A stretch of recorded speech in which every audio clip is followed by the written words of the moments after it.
ครบนะ100 นาที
มาทำการแข่งขันแล้วขอเชิญนักกีฬาเข้าสู่สนามครับ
เฮกยูมา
นี่นักข่าว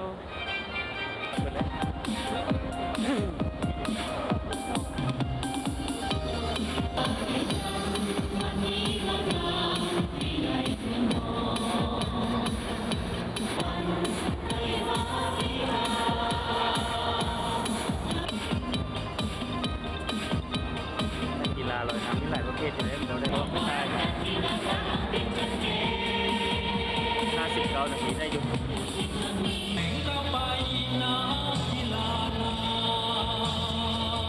กีฬาว่ายน้ำคนหัวคณะวิศวเทคนิคจัดการแข่งขันรวมไปถึงผู้ให้การสนับสนุนคณะกรรมการผู้ฝึกนักกีฬาผู้ปกครองแพทย์ที่มีเกียรติทุกท่านวันนี้ครับในงานมหกรรมกีฬาแห่งชาติครั้งที่ 12 ที่นครหลวงเวียงจันทร์เป็นเจ้าภาพและพวกเขาเห็นว่ามีความมนต์สึกมีพลังแห่งให้พวกเขาเห็นได้อย่างประจักษ์ตาถึงความพยายามและความสถิติที่ตัวเองได้กำหนดเมียนแต่ยังมีผู้ชนะจิตใจของตนเอง ผู้ที่ชนะต่อความยากความเมื่อยและข้อจำกัดของ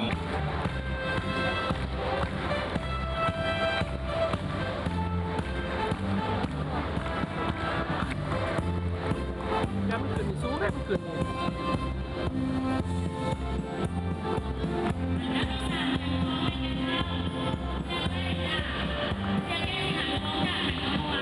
อันดับที่สองเรียนเงินเข้าพิริยากรธีรกุลจากนครหลวงวิจารณ์และอันดับที่หนึ่งเหรียญทองเข้าสันติสุขอินทวงศ์จากกระทรวงป้องกันความสงบเราทำเงินผลเงินสัญญาพันติดพินิจเตียงใสกรรมสิทธิ์ของหัวหน้ากลุ่มให้การกระทรวงป้องกันความสงบ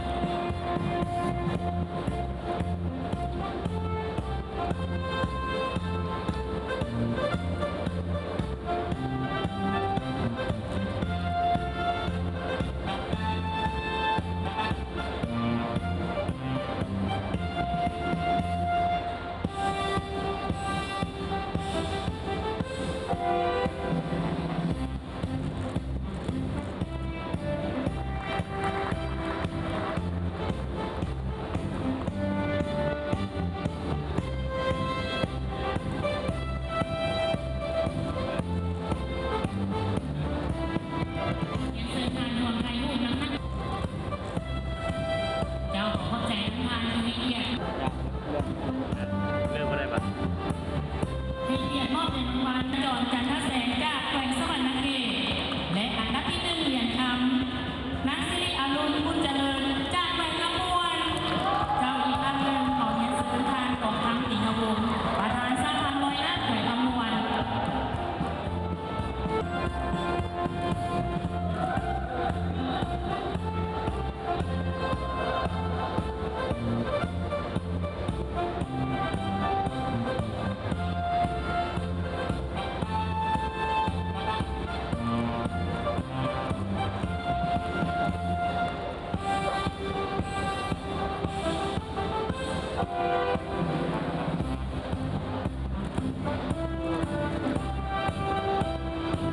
เจ้าขอเรียนเชิญทางวังไทยมุ่งนำหน้าที่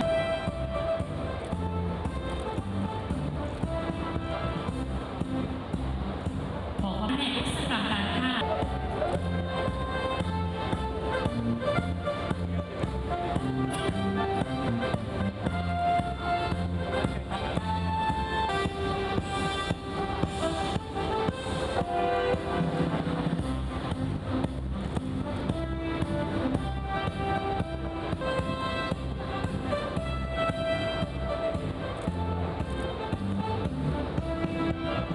เจ้าขอเรียนเชิญทาง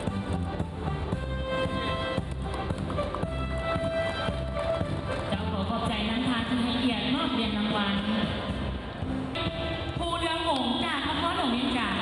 อันดับที่สองเหรียญเงินได้แก่นางจันทจรจันทแสงจากสวรรณเขตและอันดับที่หนึ่งเหรียญคำได้แก่นางทิติดาจันทาจากนครหลวงวิจารณ์เจ้าอีกท่านหนึ่งของเรียนเชิญทานปริญญาเอกโอคำ บังก็เนาะเย็นเนาะยังเนาะ แล้วได้เห็นแต่นักกีฬาครับ อ่า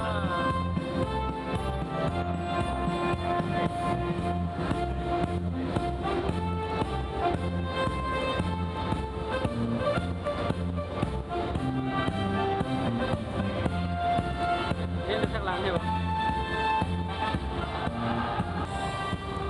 คือเรียนบัง เจ้าขอขอบใจน้ำทานให้เกียรติมอบเหรียญรางวัลและอันดับที่สองเหรียญเงินได้แก่อ้าววิรพงศ์ศรีหาวงศ์จากนครหลวงเวียงจันทร์และอันดับที่หนึ่งเหรียญทองได้แก่อ้าวสารบ้าศรีหานุวงศ์จากแขวงสวรรณเขตเจ้าอีกท่านหนึ่งของเรียนเชิญทานอนุสรณ์สุทธิวงศ์ของหัวหน้าแผนกศึกษาธิการในกีฬาแขวงสวรรณเขต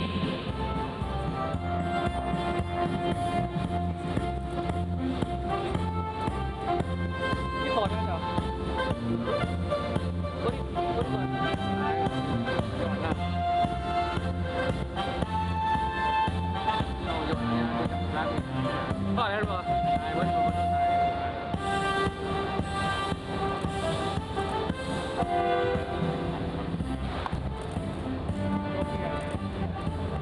เจ้าขอขอบใจน้ำทานที่ให้เกียรติมอบเหรียญรางวัล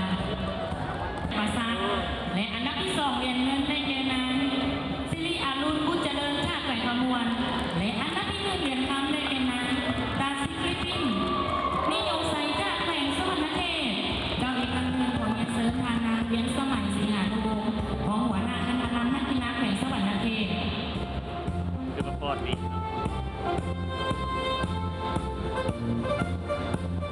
จมูกปวดยันครับลูกแก่บ่ได้มันเจาะหมด จอไม่ได้มา มันบ่เห็นมันหนาวันตาอย่างดอกว่ามันบังไปเด็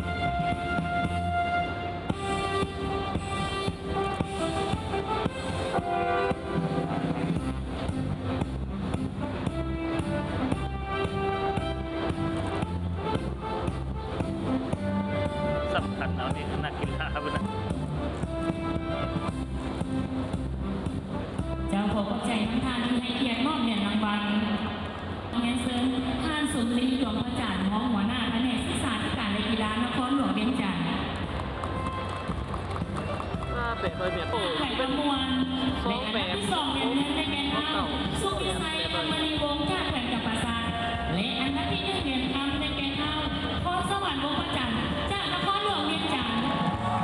และอีกท่านหนึ่งขอเรียนเชิญท่านสุนทรีหลวงประจันทร์ห้องหัวหน้าแผนกศึกษาธิการและกีฬานครหลวงเวียงจันทร์ บ่ได้ถังเอาเลยเนี่ยมันเนี่ย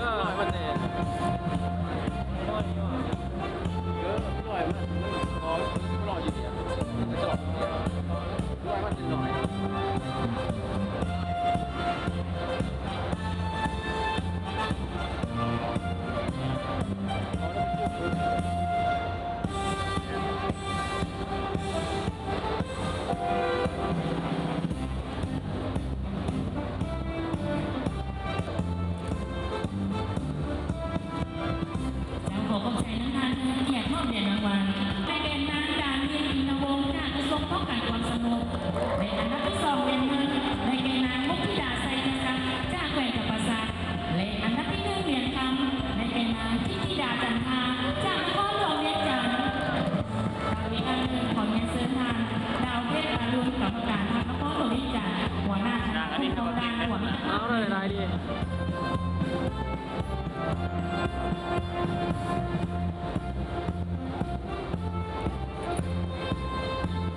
ให้มาเนาะ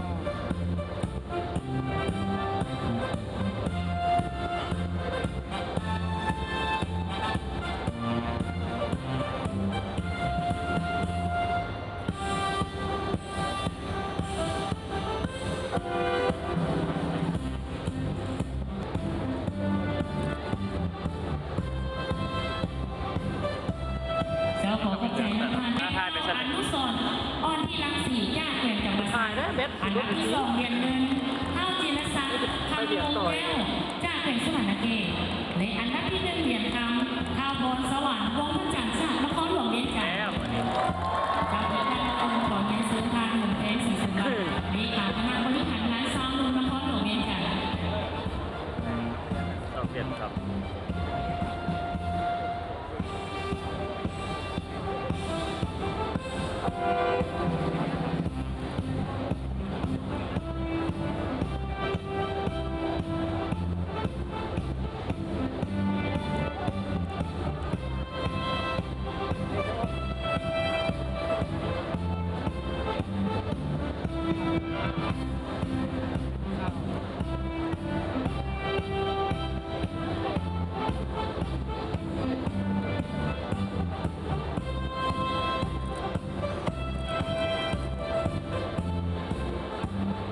เจ้าขอขอบใจน้ำทานที่ให้เกียรติมอบเหรียญรางวัล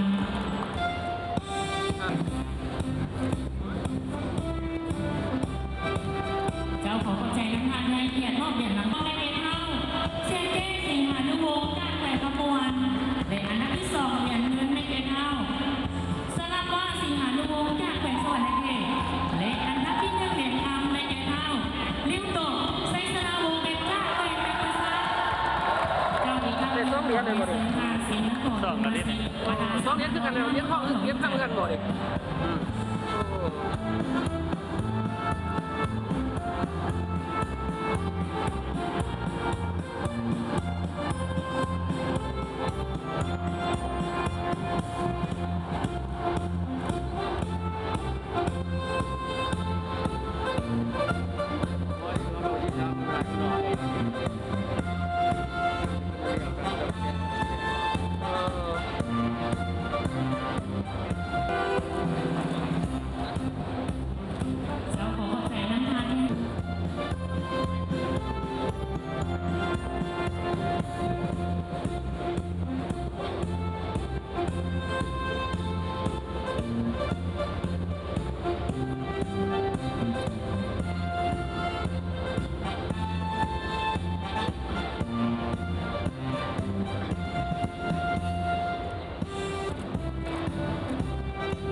วัล จากแหวนสวรรณเขตอันดับที่2เหรียญเงินได้แก่เท่าดินโตไซสนาวงศ์เขตจากแหวนจักรสันและอันดับที่1 พอได้3เหรียญเงินค่ำได้ ได้ เนาะ แก่เท่าพรสวรรค์วงศ์พดันจากนครหลวงเวียงจันทร์ให้เกียรติร่วมเป็นคนโดยซึ่งทางปฏิบัติทีมบัตรหัวหน้าแห่อุตสาหกรรมในการนครหลวงเวียงจันทร์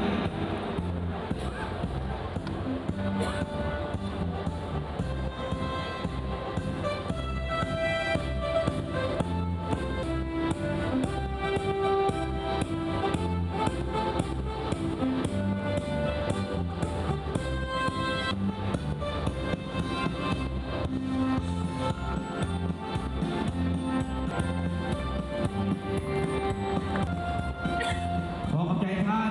ที่ให้เกียรติมอบเหรียญรางวัลผ่านผู้วัดผู้เลือกหงส์ทองพระธาตุ3,000นำหลวงเวียงจันทร์ ดับเป็นคนเดียวกับเป็นลูกสาวคนนี้ แรงเดียวเลยครับวันนี้ อันดับหนึ่งเลย อ๋อเดียวแล้ว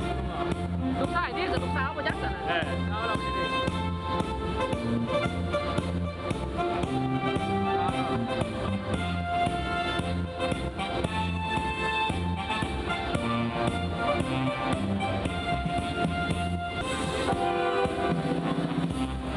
กษัตริย์ แล้ววันอาทิตย์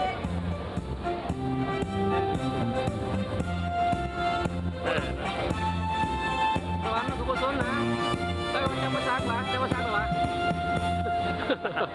มันก็จะมาซักพูดถึง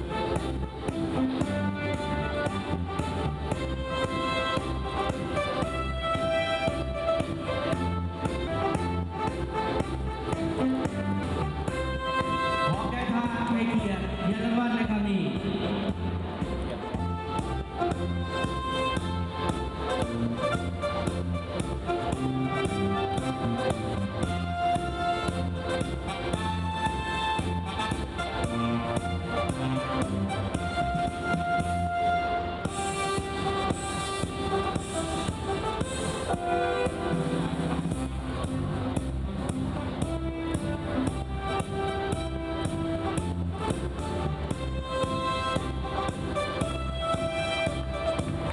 เจ้า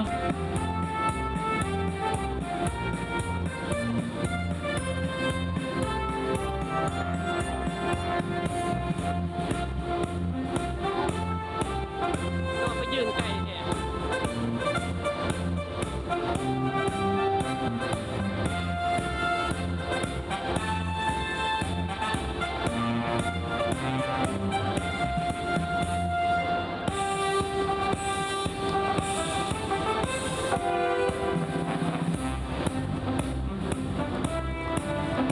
จ้าขอขอบใจนักที่สองเหรียญเงินได้แก่ทีมจากแหวนสวรรณเขต เคยเกิด อันดับที่1เหรียญทองได้แก่ทีมจากนครหลวงเวียงจันทร์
คดีมีสุขมีใจของอาตมาสบายดี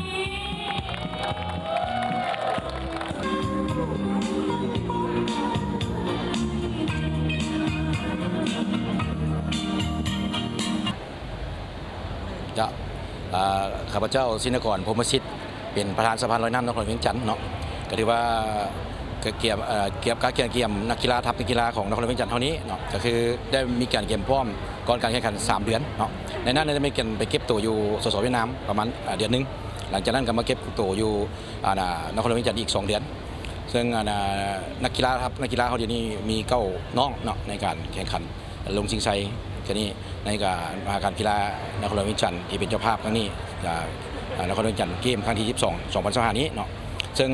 ผลงานแม่นเกินเป้าเนาะถือว่าตั้งเป้าแม่นหาเหรียญคำเนาะจากเสียงของเกมมันไม่ได้ชี้เหรียญคำนะครับตั้งเป้าไม่ได้ขอหาเหรียญคำแต่ว่าเกินเป้าเนาะเกินเป้าหลายถึงไปครับ10 เหรียญคำแล้วก็สร้างสถิติใหม่หลายอย่างของกีฬาผ่านมาเสียงของเกมแล้วมาทำลายอยู่นครหลวงเวียงจันทน์เกมเนาะถือว่าเป็นประสบผลสำเร็จเป็นครั้งประวัติศาสตร์ของนครหลวงเวียงจันทน์แล้วก็อีกนึงก็เป็นเจ้าซะตื่มอีกตอนรอบนี้เป็นเจ้าซะถือว่าคงคอยมานานหลายปีเนาะถือว่าสะพานส่วนนี้มันทุ่มเทแห่งใจที่สุดข้าพเจ้ากับภาคภูมิใจเป็นอย่างยิ่งที่นักกีฬาน้องๆเขาเฮ็ดได้ตามเกินคาดหมายเพราะว่าคาดหมายก็เห็นแล้วว่าเขาเอาเท่านั้นพอแล้วแต่ว่าได้เกินคาดหมายก็ถือเป็นสิ่งภาคภูมิใจที่ว่านักกีฬาเขาได้สุ่มเหือแห่งใจแห่งกายเนาะบุอิดมือเมื่อยทั้งโค้ชทั้งอย่างก็ได้เอาใจใส่อย่างเต็มที่ซึ่งบทแสดงออกมาเห็นว่าพบสม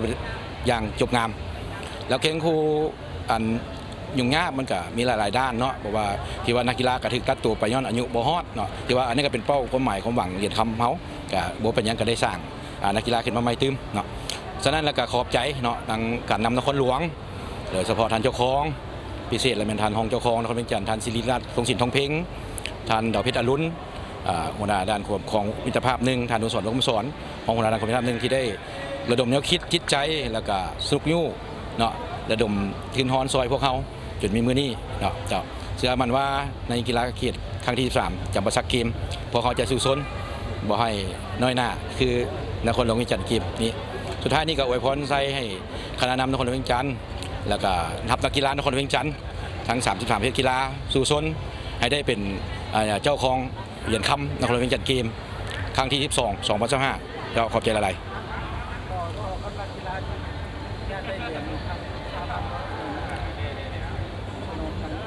จะสำหรับในการอาชีพนักกีฬาเขาเนาะได้แม่นเหรียญคำในสหพันธ์เนี่ยเป็น6 ล้านกีบจะแล้วก็เหรียญเงิน3 ล้านเหรียญทองแดง1 ล้านอันนี้เป็นเฉพาะสหพันธ์เราเองจะเอาไปเถอะ